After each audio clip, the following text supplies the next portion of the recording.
Germany ఇలాంటి కంట్రీస్కి వెళ్ళి ట్రీట్మెంట్ చేయించుకోవాల్సి వచ్చింది. అది ఇండియాలో ఫస్ట్ టైం యశోద హాస్పిటల్లో పెట్టడం జరిగింది.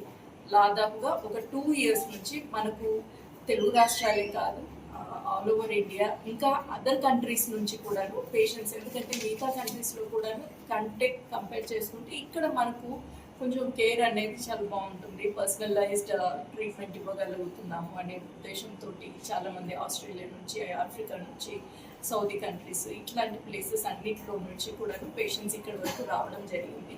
లాస్ట్ 2-3 yearsలో దాదాపుగా 700 మంది పేషెంట్స్ని ట్రీట్ చేసాము.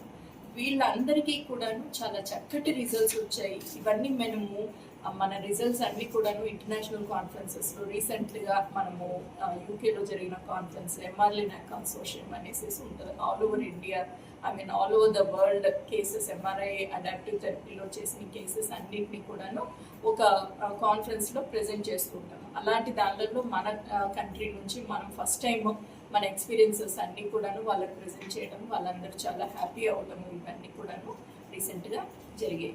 సో మీకు అందరికీ నేను చేసే విజ్ఞప్తి ఏంటి అని అంటే, ఇది బయట వాళ్ళకే కాదు, మనం అందరము కూడాను దీన్ని యూటిలైజ్ చేసుకోవాలి. అది కంపారిటివ్గా వేరే కంట్రీస్ని కంపేర్ చేసుకుంటే కనుక, అంటే ఇదే ట్రీట్మెంట్ 5-6 రెట్లు 10 రెట్లు ఎక్కువ కాస్ట్లీ ఉంటుంది వేరే కంట్రీస్లో. అది మనకు ఇండియన్ పేషెంట్స్కి మనకు చాలా తక్కువ, అంటే కాస్ట్లో మనందరికీ కూడాను అందుబాటులోకి రావటం అనేది మన అదృష్టంగా భావించవచ్చు. అందరూ కూడాను ఈ ఫెసిలిటీని యూటిలైజ్ చేసుకోవాలని వినపడుస్తుంది. Thank you.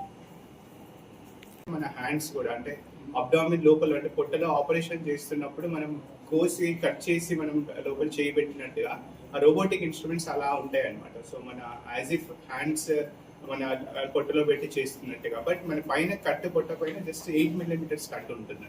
అంటే మేజర్ కట్ లేకుండా మినిమల్ కట్తో మనం కంప్లీట్ సర్జరీ చేయగలుగుతాం. అలాగే దీంట్లో ఏంటంటే ఇంకొక technology, smart fire technology and firefly technology అనేది. దీంట్లో ఏంటంటే ఫైర్ఫ్లై టెక్నాలజీ అనేది ఏంటంటే ఒక చిన్న డై ఇస్తాం అనమాట. ఏదైనా ఎక్కడైనా సపోజ్ యుటరస్ సర్జరీ, అంటే గర్భసంచి క్యాన్సర్ సర్జరీ చేస్తున్నప్పుడు లింఫ్ నోడ్స్కి స్ప్రెడ్ అయిందా లేదా అనేది తెలుసుకోవడానికి ఒక చిన్న ఇంజెక్షన్ ఇచ్చి ప్రిసైజ్గా దాంట్లో ఒక కెమెరా స్విచ్ ఆన్ చేస్తే వీ కెన్, అంటే ఎక్కడైతే ట్యూమర్ సెల్స్ ఉన్నాయో అది రికగ్నైజ్ చేయగలుగుతాం. సో అక్కడే సర్జరీ చేయడం ద్వారా ఏమవుతుందంటే మినిమల్ మార్బిడిటీ, అంటే టిష్యూ డ్యామేజ్ తక్కువ ఉండే అవకాశం ఉంది.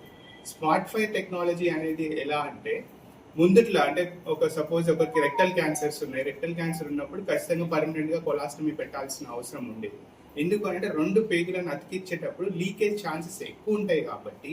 సో అలాంటప్పుడు ఖచ్చితంగా బాడీకి మళ్ళీ రిస్క్ అవ్వకుండా ఉండడానికి మనం టెంపరీ కానీ పర్మనెంట్ కానీ పేగులు బయట పెట్టేది, అంటే మోషన్ పొట్ట మీద నుంచి వెళ్ళేది. బట్ ఇప్పుడున్న ఈ అడ్వాన్స్ టెక్నాలజీ వల్ల ఏంటంటే ఇట్ ఈస్ ఆర్టిఫిషియల్ ఇంటెలిజెన్స్. అంటే నేను స్టేప్లర్ ఫైట్ చేస్తున్నప్పుడు ఆ మిషన్ నాకు చెప్తుంది, సో ఎంత థిక్నెస్ ఆఫ్ టిష్యూ ఉంది, ఈ స్టాప్లర్ సరిపోతుందా లేదా అనేది నాకు వార్న్ చేస్తుంది. సో దానివల్ల ఏంటంటే ఖచ్చితత్వంతో ఖచ్చితంగా స్టాప్లర్స్ లీక్ లేని పనిగా చేయొచ్చు అనమాట.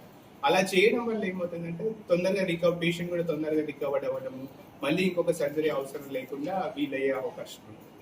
అండ్ ఈ రోబోటిక్ 3-dimensional విజన్లో చేస్తాం కాబట్టి, అండ్ మ్యాగ్నిఫికేషన్లో చేస్తాం కాబట్టి టిష్యూస్ కూడా బెటర్గా కనిపిస్తాయి. అంటే యూజువల్గా క్యాన్సర్ చికిత్స, సపోజ్ ద పేషెంట్కి ఒక బ్లాడర్ క్యాన్సర్ అయింది, ప్రాస్టేట్ క్యాన్సర్ సర్జరీ అయింది అంటే తర్వాత వాళ్ళకి సెక్షువల్ లైఫ్ అనే దాని గురించి ఆలోచన అనేది ఉండొద్దు అని అనుకుంటాం. ఎందుకంటే సరౌండింగ్ నర్వ్స్ అన్ని కూడా డ్యామేజ్ అవుతాయి డ్యూరింగ్ ఆ సర్జరీ చేసేటప్పుడు. బట్ ఇప్పుడున్న ఈ 3-dimensional వ్యూ అండ్ మ్యాగ్నిఫికేషన్లో చేయడం వల్ల ఏంటంటే నర్వ్స్ని ప్రాపర్గా చూడగలుగుతాము. సో క్యాన్సర్ని కంప్లీట్ రిమూవ్ చేయడంతో పాటు సరౌండింగ్ నర్వ్స్ డ్యామేజ్ కూడా తక్కువగా ఉంటుందన్నమాట.